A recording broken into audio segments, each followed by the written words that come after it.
Queridos amigos, quiero compartir con ustedes brevemente 3 puntitos a partir de la liturgia que estamos celebrando, la fiesta de la exaltación de la Santa Cruz.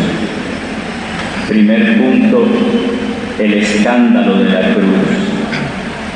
Segundo, levantar. Tercero, creer para tener vida eterna. Primer punto, el escándalo de la cruz. Históricamente hablando, tenemos que confesar que durante 4 siglos la cruz no era símbolo de los cristianos. Pudiéramos decir que nuestros primeros parientes en la fe, nuestra familia de los orígenes, no se sentía en grado de colocar la cruz como símbolo de nuestra adhesión a Cristo. Había un rechazo, hasta cierta vergüenza. Era comprensible. La cruz era reservada en el Imperio Romano solo para que muriesen de esa manera los bandidos más crueles y los esclavos. Por lo tanto, el hecho de que Cristo haya muerto en la cruz costó trabajo que fuera digerido hasta por los mismos cristianos. El símbolo de los cristianos en los primeros siglos, atestiguado por los grafitos y las, vamos a decir, en las tumbas, sobre todo lo que ponían un pez, ponían el pan, ponían un ancla, ponían un pastor cargando una oveja, pero no la cruz. Incluso se encontró allá por el año 180 después de Cristo, en el, vamos a decir, en la academia donde se preparaban los pajes que iban a servir al emperador, se encontró una pintura, un relieve donde había un hombre arrodillado delante de otro crucificado, pero la cara del que estaba crucificado era la cara de un asno, de un burro, con esta inscripción: Alexámenos adora a su Dios. Era una burla a los cristianos, casi como para decirnos: qué horror que los cristianos confiesen que su Dios es un crucificado. Es algo como inverosímil, ¿no? Porque obviamente contrastaba eso con la idea de Dios. Dios tiene que ser grande, Dios tiene que ser poderoso, Dios tiene que ser triunfador. Un hombre en cruz es un esclavo, es un fracasado, es un perdedor. Y por lo tanto, si la religión cristiana tiene la cruz en el centro de su fe, es objeto de burlas y de críticas. Los cristianos son aquellos que creen en un fracasado, en un perdedor. No sería hasta muy tarde, justamente un 14 de septiembre del año 300 y tanto, por lo tanto ya siglo IV, que el emperador Constantino decidió construir una basílica en Jerusalén sobre el sepulcro donde Jesús había sido sepultado. Y el día de la construcción de la basílica, en el Santo Sepulcro, sobre el lugar donde Jesús se supone más o menos que murió, el emperador Constantino colocó una cruz adornada con piedras preciosas, etc.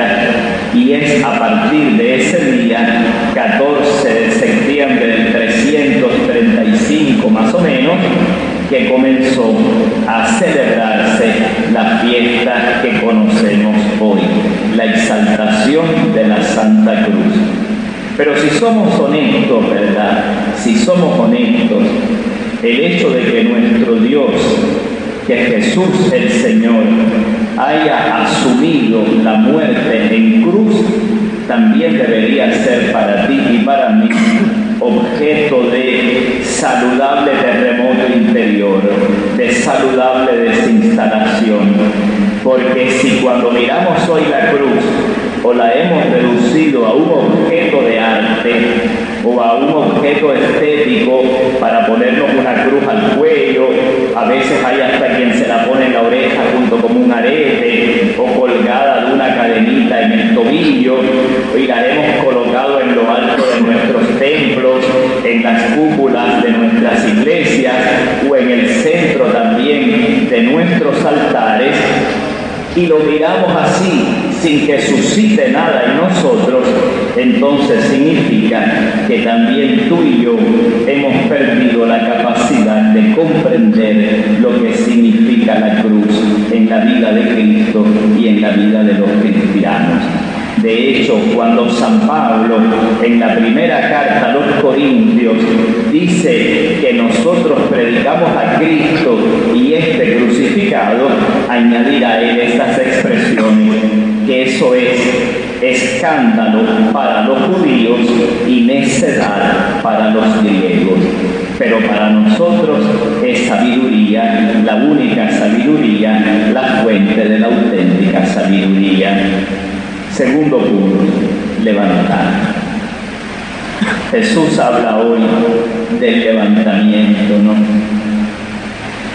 Y haciendo alusión al texto que leíamos en la primera lectura de hoy, lo mismo que Moisés elevó la serpiente en el desierto, así será levantado, así será elevado el Hijo del Hombre.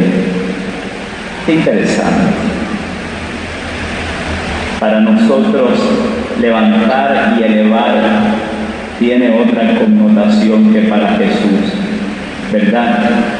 Cuando nosotros pensamos en que una persona se levanta, en que una persona se eleva, en tu mente y en la mía, elevarse o levantarse significa tener éxito, tener prestigio, alcanzar metas económicamente rentables, ser reconocidos por los demás, gozar del aplauso o del elogio de los otros. Levantarse para el mundo significa casi siempre colocarse en un pedestal por encima de los demás, situarse en una situación preferencial, o desde el punto de vista económico, o desde el punto de vista social, desde el punto de vista del reconocimiento o de la fama. Para nosotros es eso. Y sabemos que el mundo aplaude, vamos a decir, a los que se elevan por encima de los demás. Los deportistas famosos, los cantantes famosos, los políticos que logran convocar muchas personas en los mítines electorales. Esas son las personas que el mundo habitualmente encumbra, levanta, eleva. Pero para Jesús eso no significa nada, porque para Jesús solamente ante los ojos de Dios se eleva a alguien cuando se coloca en la cruz. ¿Qué quiere decir? Cuando se coloca en la posición de, por amor, donar la vida a los demás. Decíamos que la cruz era la muerte reservada a los esclavos, ¿verdad? Toda la vida de Jesús nos presentará esta opción. El que quiera ser el primero, que se haga el esclavo y el servidor de todos. Esta es la gran opción de Jesús. Jesús ha venido para esto al mundo, para enseñarnos que el único modo en el que los hombres se levantan es cuando se ponen por amor al servicio de los demás. El que vive amando y sirviendo, ese está elevado a los ojos de Dios. Ese es el que ha comprendido, ese es el que está exaltado. Jesús viene a cantarnos así, a contarnos quién es el hombre verdaderamente exitoso. Y aquí esto supone un cambio de mentalidad muy serio. ¿Quién es el verdaderamente exitoso para nosotros? El famoso que es aplaudido, el que logra tener mucho dinero, el que tiene muchas propiedades, el que puede viajar a muchos países. Ese es verdaderamente el exitoso. Para Jesús eso no representa nada. Si has logrado incluso hacer todo eso que es bueno a costa de vivir egoístamente, vivir codiciando, acaparando, indiferente al sufrimiento de los demás, para Jesús esa vida es más pobre que la del más miserable de la tierra, porque significa que ha dedicado toda su vida a riquezas que tienen fecha de caducidad y por lo tanto no ha comprendido nunca lo que es verdaderamente importante. Estos son los venenos, ¿no? La primera lectura hablaba de que cuando iban camino a la tierra prometida, típico en el desierto, hay muchas serpientes que iban mordiendo a los israelitas, y entonces, siguiendo una práctica de los pueblos paganos, Moisés colocó un estandarte, una serpiente de bronce, y decía la primera lectura que los que miraban la serpiente quedaban curados, ¿no? Es interesante esta imagen de la serpiente que después pasó incluso al mundo de la medicina.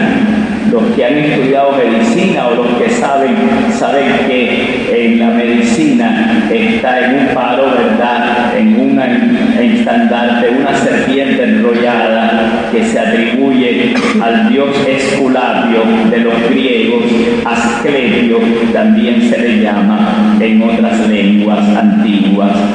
Esa imagen de la serpiente que pone en la Biblia, en el Antiguo Testamento, y que Jesús utiliza para decir hoy lo mismo que Moisés elevó la serpiente en el desierto, así tiene que ser levantado, así tiene que ser elevado el Hijo del Hombre. Jesús pues nos invita a mirarlo a Él en la cruz. Si somos cristianos, comenzamos la misa haciendo el signo de la cruz. Cuando empieza el bautismo hemos hecho el signo de la cruz. ¿Cuántas veces hacemos el signo de la cruz? ¿Cuántas veces pedimos en la bendición que nos bendigan haciendo sobre nuestras frentes, sobre nuestros cuerpos el signo de la cruz? Mirar la cruz hoy significa verdaderamente aceptar la propuesta de Jesús. Por eso, creer para la vida eterna es el tercer puntico. Jesús, como resumiendo su enseñanza, nos vuelve a repetir algo. Tanto amó Dios al mundo que entregó a su Hijo único para que todo aquel que crea en Él no perezca, sino que tenga vida eterna. Cuántas cosas están encerradas en ese versículo, cuántas verdades fundamentales de nuestra fe cristiana. Primero, tanto amó Dios al mundo. Dios es amor. Tenemos que acabar de convencernos de Él.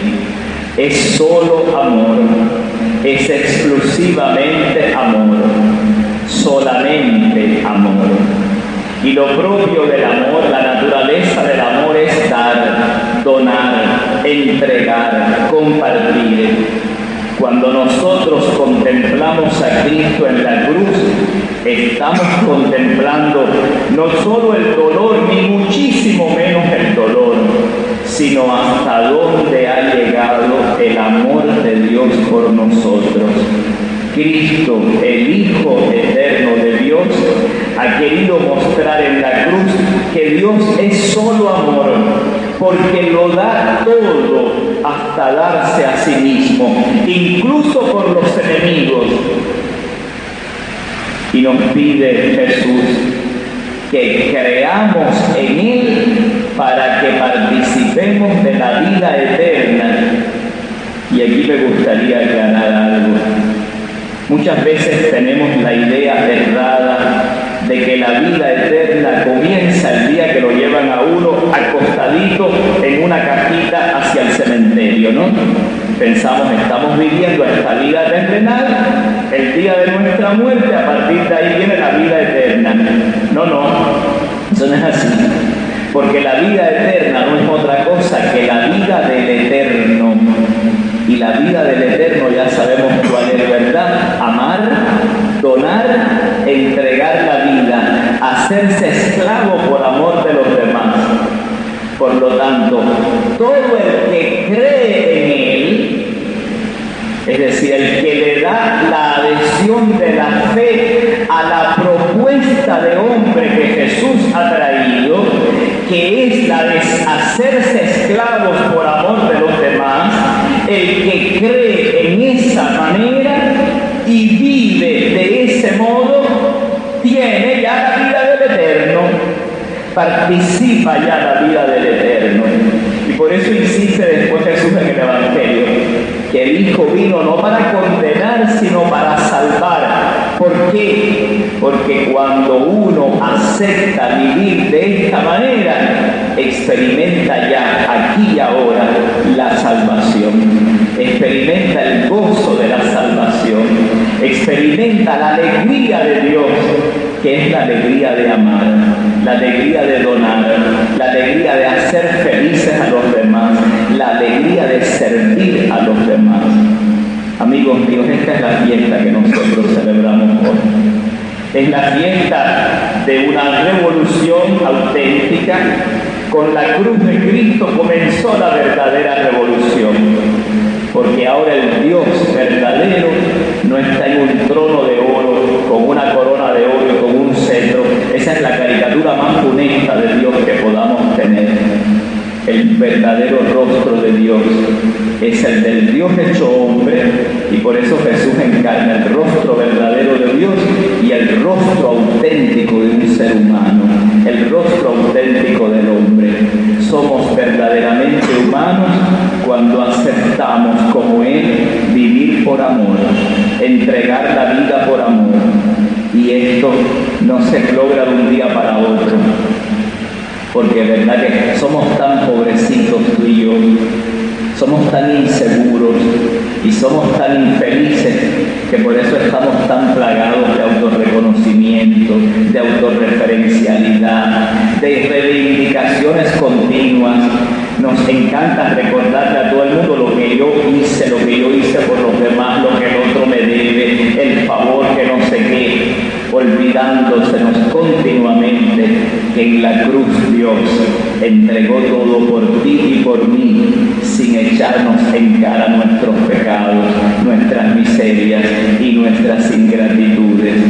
Aceptar a Jesús, creer en Él para participar de la vida del Eterno, es asumir su propuesta de amar sin condiciones, de servir siempre.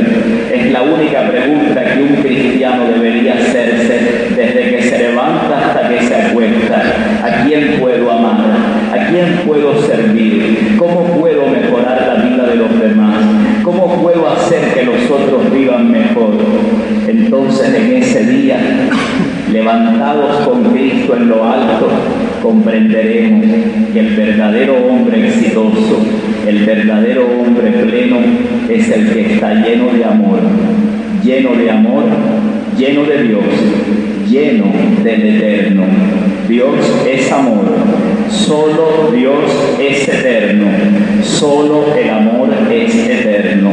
Lo otro quedará aquí, será destruido. El amor nunca puede ser destruido porque Dios es amor. Llenémonos de amor y entonces podremos quizá con indignidad siempre llevar una cruz al cuello, pero nuestra vida será el anuncio de Cristo. Recordemos siempre esto: nuestro anuncio de Cristo no es el crucifijo que llevamos al pecho, sino nuestra vida crucificada por amor, para que otros vivan, para que otros sean felices. Nuestro tiempo crucificado, nuestros programas crucificados, nuestros deseos crucificados, para amar más,